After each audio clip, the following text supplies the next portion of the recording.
This conference will now be recorded.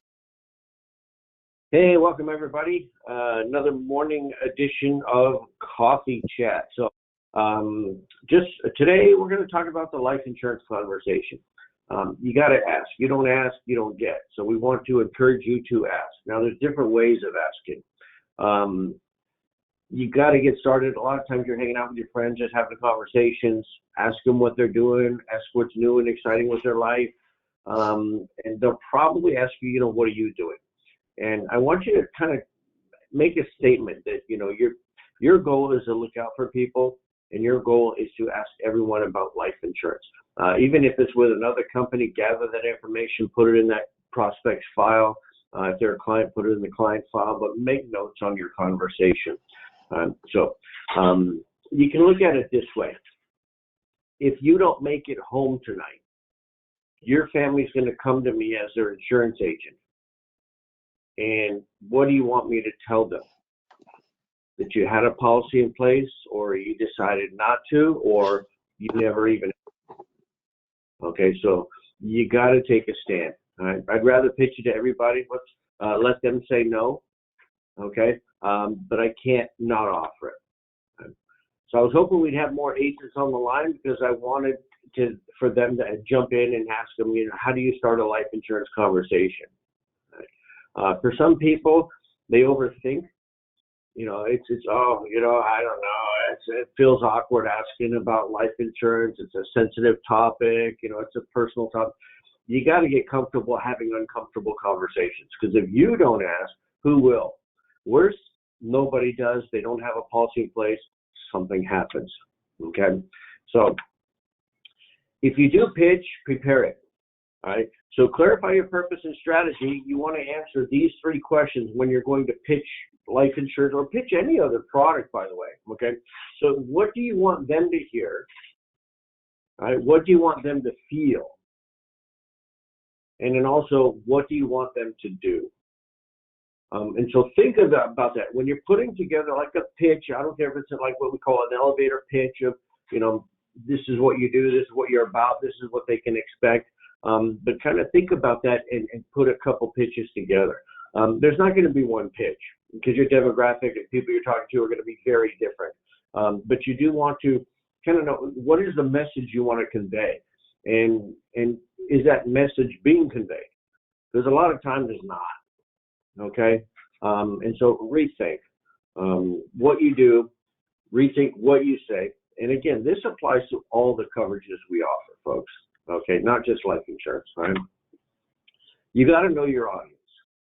And anytime you're having a conversation, I always say there's 3 people in our conversation. There's me talking to you, there's you talking to me, and then you have the voices in your head running around. I call them the inner voices. Okay? Sometimes your inner voices get so loud you don't even hear what the other person's saying anymore. Okay? Now, the customer can have their inner voices, that prospect, they can have those inner voices going. As an agent working with that prospect, I got to shut them off. I got to be present in this conversation, absorbing what they're telling me, so I can regurgitate and pitch it back to them. Well, remember when you said this, right? So that way they know that I'm hearing what they're saying, that I'm present in this conversation. A lot of people, I should not be, most people have their WIFM going. WIIFM. What's in it for me? So when you're having a conversation with them, that inner voice is, what's in it for me? Why am I here? Why are we having this conversation? How will this benefit me? Whatever it may be. And you got to kind of absorb that. You got to understand that. People are so easily distracted nowadays. But in knowing your audience, know who you're pitching to. If they're a young person, well, they may not think life insurance is for them. I'm young. I got my whole life ahead of me. I can do that later. Got it. So then your pitch is going to be, well, knowing that, you're probably starting to save money for your future, right? The answer is probably yes. Okay. Where are they saving it at? Right? How about if we show you a way where you can actually reduce your taxes on the money that you're saving and you're growing for yourself? All right. And that would be a permanent policy, right? Putting money in the cash value, they're saving it in the cash value, they take tax-free money from that later on in life. Okay. So it's not really the insurance program that we're pitching them. It's more of a savings program that they can use the insurance for the tax benefits. Okay, so have their money grow faster. When does a 6% return beat a 6% return? When it's tax deferred.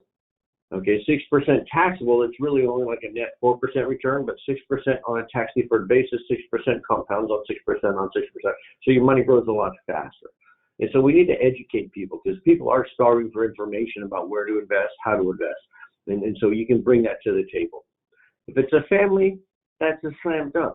You got a family, you got small children, we got to put something in place just in case one of you doesn't make it home tonight. You're going to need money to maintain, the household expenses, cover the mortgage or pay the rent, pay off any debts, and have money in a fund for the kids' college. Because most people would like to help pay for their kids' college. And so even if you're not here, you'd like to do something for them. All right? And so that's something you do. Another item would be a DINK. That's a double income no kids. Well, what do you do there? Because kids are kind of a huge hot button that you can push, hey, to look out for them just in case something happens, this is what we can do. But if they have no kids, then we got to go a different route. Okay, let's look at income replacement, putting something in place that if something happens, you're replacing their income, they don't have to sell the house. The surviving spouse can stay in the house, or they can stay where they're at. They can afford it, especially if it's a double income paying for the mortgage or double income covering the rent. Okay, so you're leaving them something where they can maintain their standard of living. Mortgage, that one's an easy one. You always want to offer it anytime you sell a home policy. That's great. We got your fire protection in place in case something happens to your house. Okay, but what happens if you don't make it home? I mean, who's going to cover the balance of the mortgage? Your family's going to have to. They might be forced to sell. The biggest thing I learned in all my years of selling life insurance is with life insurance in place, you have options. There's money that you have that you can use to pay off the mortgage, cover the living expenses. It provides you money to just sell the house, but you have money to start someplace else.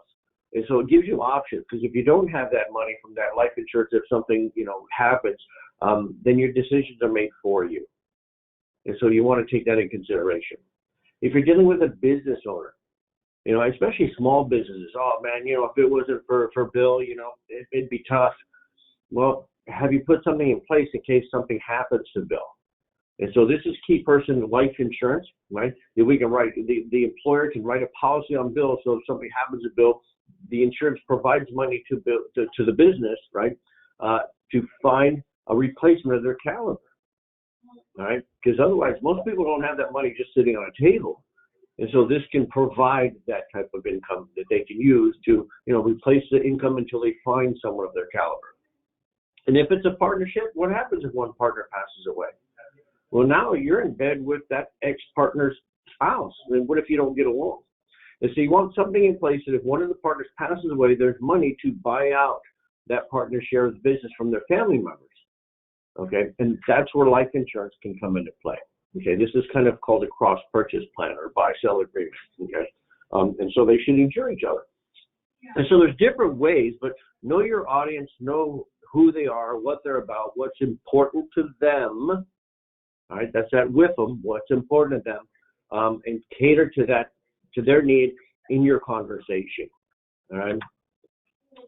Another thing is ask better questions. Okay? It's not an easy conversation, but you'll get better and better as you go along. But you got to practice it. I mean, how are you creating a tax-free retirement? How are you creating tax-free income for retirement? And people are like, what? How do you do that? And so when they come back with a question, then they're engaging. And to build a relationship in our industry, you got to have back and forth. You got to have dialogue. You can't be just a monologue, just a lecture. Right? So you need input from that. But ask good questions where they give you information and ask you more questions about what you have to offer. Okay. Have you ever lost money in the stock market? Okay. Well, not everyone's investing, but those that do, they probably have.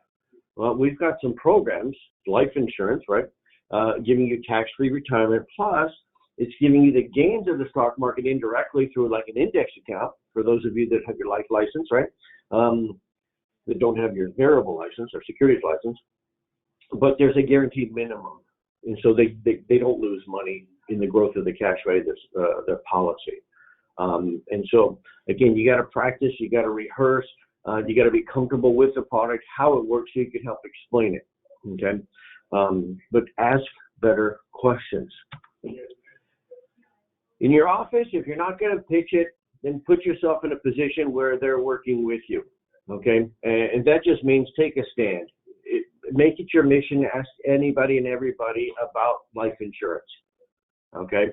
If someone walks in your office, what do they see? Do they even see anything that says you offer life insurance? If not, why not? All right, so if you're going to take a stand for life insurance, they have to associate, when someone says life insurance, they think of you. And when they think of you, they think of life insurance. That's the relationship that you want to present. That's kind of what you want to be known for. All right, and that's going to basically give you a little more, more engagement with people that are interested. You're not going to sell life insurance to anybody and everybody. It just doesn't work that way. You're going to pitch it, and the right people will align with you because they're looking. And if they like you, they're going to want to work with you. Take a look at your email signature. Does it even say, hey, ask me about life insurance? All right. So, everything you do or say needs to pitch life insurance. And if it's not, reevaluate it. Take a step, go outside, walk around the block, come back, walk in your office, and take a look at it. What does this, as a customer coming in, what am I getting out of this? Is there anything that says you sell life insurance? Okay, because if not, then you're missing. You're missing some opportunities because people know Farmers as auto and home. Not a lot of people know life because even in the commercials, auto, home, life is last. But they read auto, home, and boom, now we're into another commercial. They don't catch it. We sell life insurance. So you got to pitch it. You got to take a stand. Okay. As far as our first contest as written, this is where we have Justin has 10. So him and his producer will be going to Lodi, having a stay over there, do some wine tasting and breakfast. Ron Johnson is 1 policy away. George has 3. He's 2 away. The cutoff here is the 30th. So you've only got Saturday, I would say by 4 o'clock. Get it in the system. We might extend it to Sunday because Monday we track it, but get it in. Kwong's got 2. We have Ruth, Walt, Na, and Ray each have 1 written each. Folks, you just got to get 5 written, okay, to be able to go to Lodi, spend an evening there, do some wine tasting. Don't have to worry about the drive home. You can relax. And then just hang out with some other agents and Rachel and just talk some shop, talk about anything. All right. What can we do to help grow your business, help grow your agency? All right. And then following that, we roll into Life on the Water. This is our Tahoe trip. You got to get 8 issued and paid. And so our Lodi trip is just getting them written. But the Tahoe trip, we want to get them issued and paid. So 8 issued and paid with $4,000 in premium. Okay. And so you and a guest can spend some time at Tahoe. The more people go, the more we're going to do with you. So I encourage you, ask anybody and everybody, ask for referrals. Hey, if you know anyone looking for life insurance, refer them to me. Help me grow my business. Some of your friends and family, you might be too close for comfort where they may not buy from you. They don't want to have that conversation with you. But ask them for referrals. Okay? They want to help you grow. They're going to refer people to you. My friends and family, I was a bit of a jokester starting to sell life insurance, so it's kind of hard to sell life insurance when they know me as I'm a jokester and I'm only 21 selling life insurance, right? But they did refer some people to me, and after a couple of years, I was still doing it to where then they'd let me take a look at their insurance, okay, and they bought policies from me. So always pitch it, make it known. Make sure that you're associated with life insurance, okay? My call to action for you is to grow. You got to exceed your prior year's production. I got people on a list over here. They haven't sold any life insurance in the past 2 years. It's a shock to me, and I want to change that mindset. I just want you to set a target. Start with just 1. And once you get that 1, then we want to go to 2. As far as the annual growth bonus, you want to do 1 a month. That's 12 for the year, and it gets you to base camp. and that's giving you an additional commission bonus over your production and the commission you're already getting. Okay, so if you're in business here to make money, then let's take the steps to generate more income by just tweaking just a little bit of what you're already doing. Okay, so let's start with one, and we'll make it one a month. And always remember, whatever you focus on expands. So if you put attention there, it's going to grow. I mean, think of when you first got into the insurance industry, right? You watch TV a lot. I know we all did, right? But when you started getting in the insurance industry, you notice, man, there's a lot of insurance commercials. Okay. Now, it didn't change because you got your license. It changed because your focus changed. And you're just recognizing it more. Okay. So whatever you focus on expands. I always joke around, think of a pimple on the side of your face. You know, no one sees it, but to you, it's covering half your face because you're focused on it. And so with life insurance, same thing. Focus on it. That business will grow. The connections will grow. The engagement will grow. And getting some sales is going to increase in your agency. And so that's my ask, is just set a target and start going after it. All right. With that, we've got a small group. Any questions? Welcome, Johanna. We got nobody. All the cool people are here. All right. I can't hear you. Can you? I can hear you more, but I cannot hear Joanna. Johanna. All right. So I recorded this, so I'll send you a copy of it. All right. Good. So with that, I'm going to say thank you for taking time out of your day to join us, meet with us. If you do have any questions, do not hesitate to reach out. Okay, we're here for you. We want you to grow your business. We want you to do the right things, put the right policies in place, and look out for your prospects, your customers. So give us a call at the district anytime. All right. Thank you. Have a great day.